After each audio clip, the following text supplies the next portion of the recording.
안녕하세요. 매일 새로운 사연을 전하는 읽어주는 사연 라디오입니다. 구독과 좋아요, 많은 공유 부탁드립니다. 오늘의 사연 시작하겠습니다. 결혼 2년차 30살 주부입니다. 남편한테 저보다 5살 어린 시누이가 있어요. 진짜 견디다 못해 이렇게 사연 보냅니다.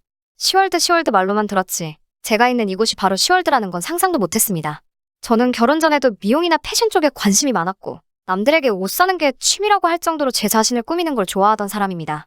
물론 결혼해서 가정이 생기고 아이가 생기게 되면 사실 남들에게는 자랑할 만한 취미가 아니란 것도 알고 있긴 하지만 그렇다고 제가 무작정 버는 돈을 전부 옷 사는데 탕진하거나 할 정도로 개념이 없는 사람은 아니에요. 이미 결혼하기 전에 돈도 나름 5천만 원 가까이 모아놓았고 나름 머리를 굴려가며 옷 사는 돈과 저금할 돈 따로 나눠서 현명하게 소비하고 있습니다. 쓸데없이 비싸고 유명하기만 한 음식점이나 카페에 가는 것도 되도록 하지 않고 갖고 싶은 게 있으면 다른 데서 소비를 줄여가며 돈을 모아 구매를 하고 있습니다.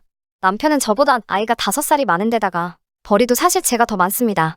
결혼을 저도 이렇게 일찍 하게 될 줄은 몰랐는데 남편이 나이도 있고 해서 시어머니 재촉에 번갯불에 콩 구워 먹듯 급하게 결혼을 하게 되었습니다. 제 월 수입이 400 정도 되고요. 남편은 300 정도 받고 있어요. 시댁에서 결혼할 때 신혼집 부분에서 친정보다 크게 해준 건 사실이지만 그렇다고 해서 제 쪽에서 너무 모자라게 하지도 않았습니다.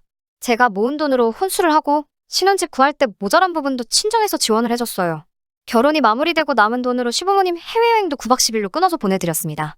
두 사람 벌이가 합쳐서 나쁜 편도 아니라서 서로 생활비에 얼마 남지 않은 대출금 그리고 적금하는 걸 똑같이 내고 있고 서로 남는 돈은 각자 알아서 관리하기로 했습니다. 제 앞으로 떨어진 돈 가지고는 제 옷이나 향수, 화장품 같은 걸 사면서 제 치장하는 데 쓰고 있습니다. 저금을 해야지 않느냐 하는 사람도 많은데 충분히 넉넉하게 저금을 하고 있고 술을 좋아하는 남편도 본인 앞으로 떨어진 돈 가지고 값비싼 양주나 와인 같은 걸 사 모으고 있으니 서로의 행복을 유지하기 위해 하는 소비라고 생각하고 낭비한다거나 하는 마음 없이 살고 있습니다. 아직 둘 사이에 아이가 있는 것도 아니고 미래를 대비해서 좀 더 저축하는 것도 나쁘지 않은 방법이긴 하지만 저도 아직 한참 예쁠 때인데 아이를 갖게 되면 포기해야 할 것들 제 젊음이 다 지나가기 전에 조금이라도 즐기고 싶고 그렇거든요. 시댁이나 친정이나 신혼집에서 다 거리가 먼 편이 아니라 달마다 한 번씩은 꼭 방문을 하고 있습니다. 신우가 작년에 졸업을 해서 졸업 전에는 시댁에 갈 때마다 종종 보고는 했는데 그때마다 언니는 유부녀인데 옷이 너무 화려한 거 아니냐고 누가 보면 결혼 안 한 줄 알겠다며 이죽거릴 때가 많아서 조금 꼴보기가 싫었습니다. 시어머니도 신우 말에 가세해서 이제 아이도 가져야 하고 결혼까지 했는데 옷차림이 그게 뭐냐고 밖에 가서 딴 주머니 차고 있는 거 아니냐는 식으로 말의 가시를 아주 한가득 담아서 말씀하시고는 합니다. 갈 때마다 하는 말만 조금씩 바뀌지 제 옷차림 가지고 지적 아닌 지적질을 해대는 게 저한테는 작은 스트레스였어요. 더군다나 이제 신우가 졸업까지 해서 한동안 시댁에 갈 때마다 무조건 마주치게 되어버렸으니 정말 시댁에는 가기가 싫었죠. 옷차림 가지고 딴 주머니 차겠다고 지적을 받지만 그렇다고 제가 무슨 남자들을 유혹할 만큼 대단한 옷을 입고 다니는 것도 아니고 저는 그냥 예쁜 원피스 같은 것들을 좋아하거든요. 외투 같은 걸 입으면 오히려 너무 가렸다는 생각이 들 정도로 입고 다니는 데다가 제 또래에 결혼하지 않은 제 친구들보다도 수수하게 입고 다니고 있는데 그걸 가지고 꼭 물고 늘어지니 기분이 썩 좋지만은 않아요. 작년 휴가 때 사실 여행을 가고 싶었지만 코로나가 너무 극성이라서 어디 가지는 못하고 모아만 두고 있었어요. 그렇다고 휴가를 쓰지 않을 수 없으니 그냥 집에서 방콕 여행이나 하려고 휴가를 써버렸어요. 날도 너무 추워져서 국내 여행하기도 애매한 날씨라 집에서 그동안 지친 심신이나 달랠 계획이었죠. 그런데 제가 휴가를 냈다는 걸 알고는 시어머니가 말도 없이 저희 집으로 오셨습니다. 어쩐 일로 오셨냐고 물으니 집이 좁아서 그 집에서는 김장을 도무지 못하겠다고 저희 집에서 한다고 김장거리들을 주문해놓고 신우 데리고 저희 집으로 오신 거죠. 저나 남편이나 김치를 별로 안 좋아해서 한 포기만 있어도 반년을 두고 먹는 정도인데 그냥 저 쉬는 꼴을 못 보겠어서 일 시키려고 가져왔다는 심보가 너무 뻔해서 기분이 나빴지만 그냥 참았습니다. 그때 제가 집에서 원피스를 입고 있었어요. 허리끈을 매지 않으면 하늘하늘하니 집에서 입기에도 편한 옷이기도 했고 무엇보다 유행이 한참 지났는데 버리기엔 아까워서 그런 옷들은 집에서 입고 있거든요. 그런데 신우랑 시모가 제 모습을 보더니 무슨 집에서도 그렇게 공주님처럼 입고 있냐고 혹시 누구 딴 남자가 와서 오붓한 시간을 보내기로 한 건데 우리가 방해한 건 아니냐고 하면서 비웃더라고요. 그냥 집에서 입는 옷이라고 설명을 드리니 집에서도 이렇게 호사스럽게 입고 다니고 있으면 돈은 언제 모으냐고 잔소리를 하시길래 유행이 지나서 안 입는 옷 입고 있는 거라 설명을 드리니 딱 봐도 새 옷 같은데 밖에서 입어야 될 옷을 집에서까지 입고 있으니 우리 아들이 아주 허리가 휘지 하고 혀를 차면서 한숨을 내쉬네요. 제 돈 주고 사는 옷이고 어머님 아들보다 돈을 잘 버니 신경 쓰실 것 없다고 한마디 하려고 했지만 그냥 참았습니다.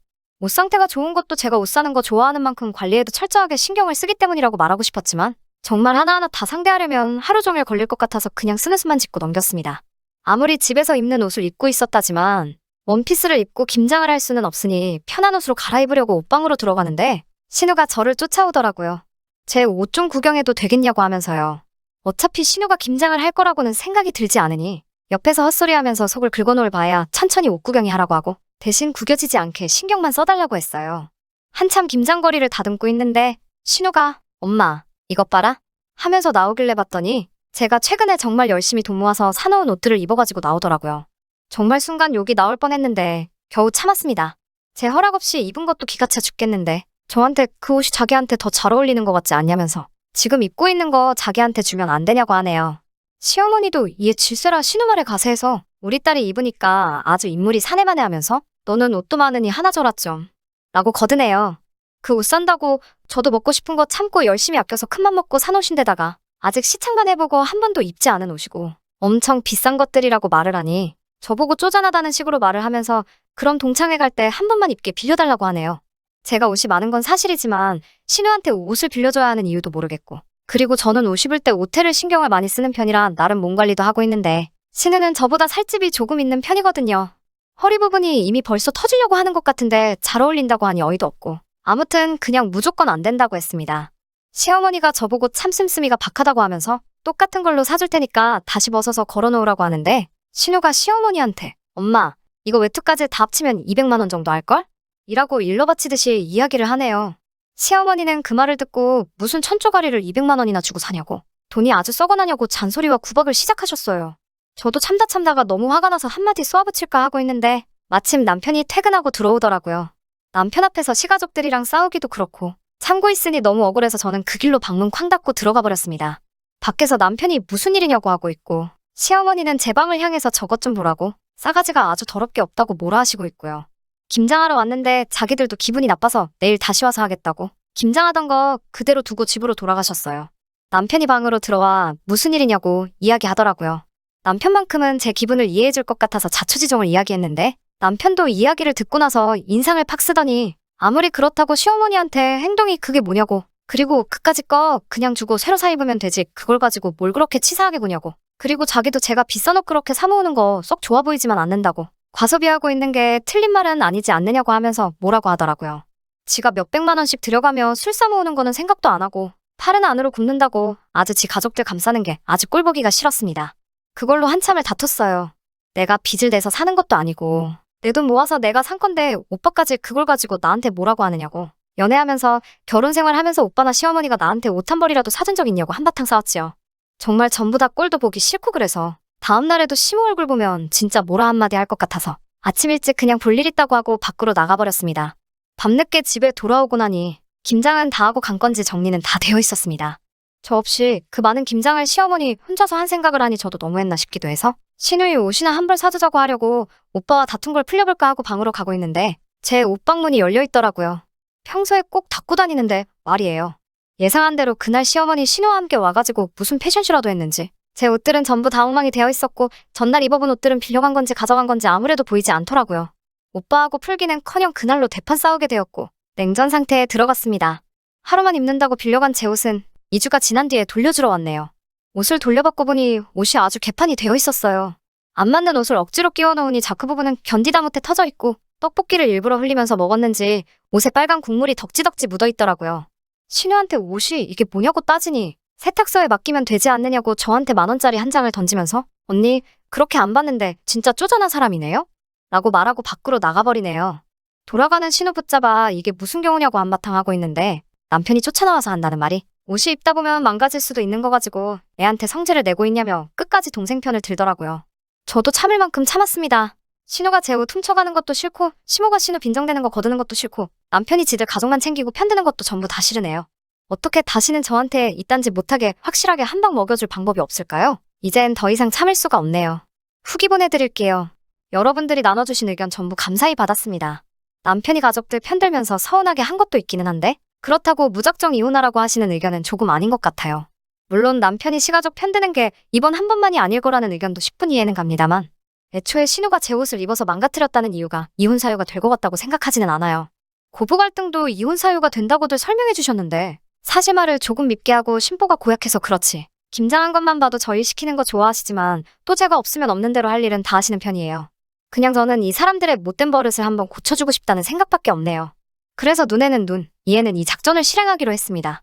남편이 집을 비우기만을 기다리던 저에게 기회가 왔어요. 남편 회사에서 연말 회식이 잡히게 되었습니다. 밤이 새도록 술을 마실 거라고 저한테 이미 외박 허락도 받더라고요. 연말 회식 때문에 남편이 외박을 하고 들어오기로 한 날, 저는 집에 제 남동생을 불렀어요. 제 동생은 요리 공부를 하고 있었고, 동생을 부를 때 우리 집에서 망연회를 열어줄 테니 같이 공부하는 사람들 전부 다 데리고 오라고 했습니다. 동생은 제가 시킨 대로 사람들 여러 명을 데리고 오기는 했는데, 진짜 들어와도 되느냐며 눈치부터 보더라고요.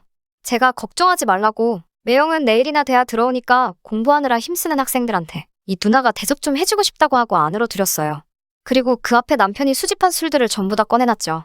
동생한테는 저 와인을 써서 프랑스 요리를 해달라고 했어요. 요리를 해달라고 꺼내놓은 와인은 남편이 벼르고 별러서 몇 달을 기다려서 300만 원짜리 고가의 와인이었습니다. 동생도 대본에 알아보고 이걸 요리하는 데 쓰라고? 진짜? 하면서 놀라고는 그냥 마셔도 아까운 걸 왜 그런 데다 쓰냐고 하더라고요. 동생한테는 너가 알 거 없고 그냥 시키는 대로 하라고 했지만 그래도 그 가치를 알아보는 동생과 같이 공부하는 친구들은 엄두를 못 내고 쭈뼛대며 서 있기만 했어요. 그래서 그들이 보는 눈앞에서 그 병을 직접 뚜껑을 열고 냄비 안에다가 확 부어버렸습니다. 동생이 제 팔을 낚아채면서 냄비에 부을 거면 그냥 우리가 마실게 하고 병을 뺐더라고요. 처음엔 다들 눈치 보면서 마시지를 못했는데 제가 진짜 버릴 것처럼 행동하니 한 잔 두 잔 맛보기 시작하더라고요. 다들 술 맛이 좋다고 감탄을 했어요. 저는 술을 잘 모르는데 비싼 술은 그만큼 값어치를 하는가 봐요. 술들이 들어가니 과감해진 건지 이제는 알아서 척척 남편 술장에서 양주며 와인이며 이것도 마셔보고 저것도 마셔보자며 먼저 꺼내 마시더라고요. 그렇게 밤새도록 제 동생과 친구들은 남편의 술을 한 잔 두 잔씩 비워나가기 시작했어요. 그래도 도수가 높은 양주에 와인이다 보니 10명이 되는 사람들도 남편이 모아놓은 술들을 전부 다 마셔버리지는 못하더라고요. 다음날 아침이 되어서 동생과 일행들은 돌아갔고 저 혼자서 뒷정리를 시작했어요.